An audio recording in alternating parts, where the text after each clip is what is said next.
Hi there guys, Coach Mary here. Today we're going to talk about the 8 skills, careers or business na magiging in for 2023. Okay, according to experts, medyo nagbago yung ating way of life, yung lifestyle natin because of the new normal protocol and the new normal settings. Okay, so the 8 skills that will make you rich and successful for 2023 according to some experts are: number 1, beauty and wellness. Mahilig ka bang mag-facial? Marunong ka bang beauty treatments? Okay, yung mga pampabeauties, beauty drips, what else?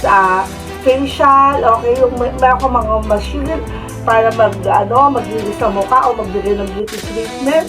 Pwede kang maging freelancer or pwede kang magtayo ng sarili mong beauty and spa center because we have now on the era of beauty and wellness stage. Okay, number 2, yung social media. Okay, the social media platform is very powerful. Nowadays, actually, marami tayong mga employees on how to create a blog, how to do the YouTube blog, how to create a food blog, how to advertise or market their product.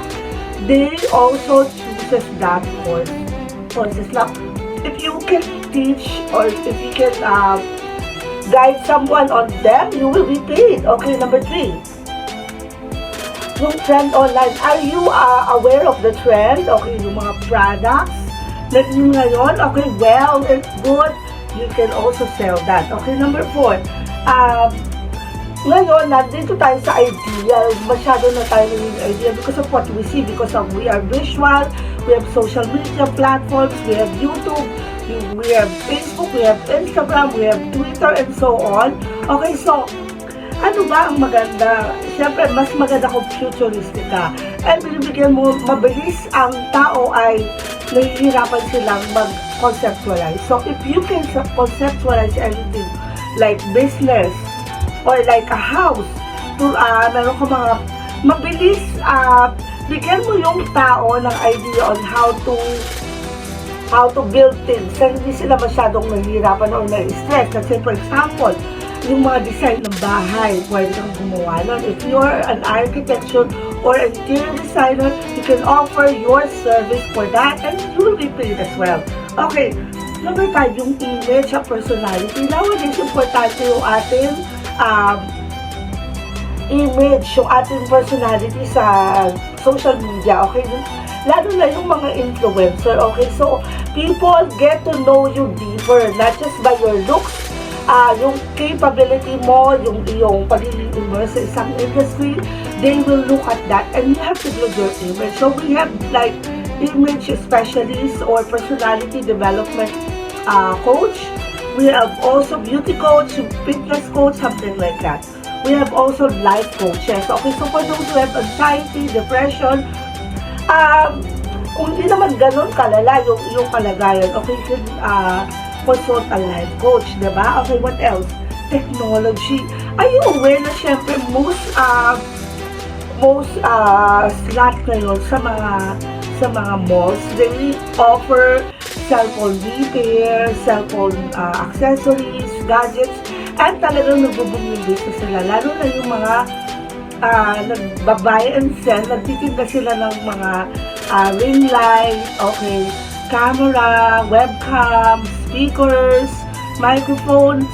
Yun yung mga basic needs, yung basic needs natin yan to be connected with regards to our business and our personal errands, diba? So, nowadays, hindi na tayo masyadong palalabas, although we go out, but then, we tend to connect via social media. So, that's why if you can sell those things, or if you are aware of those gadgets na ginagamit online for digital function, mas maganda rin yun na maging business or career mo.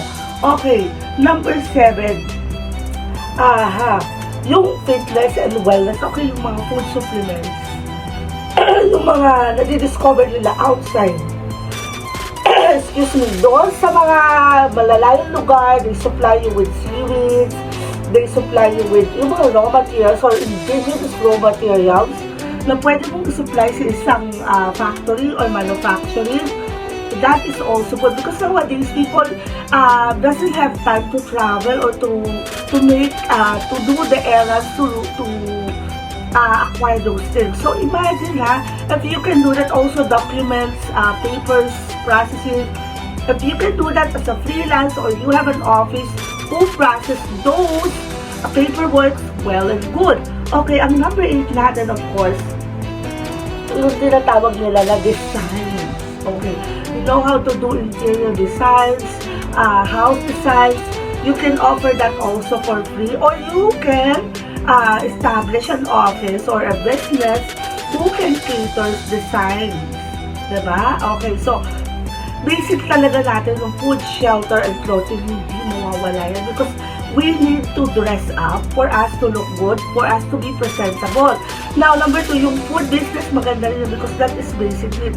The shelter is also good because nowadays, napansin natin na ang dami na nag-design ng kanilang mga bahay, nagpapatayo ng kanilang mga houses, especially mga ancestral house.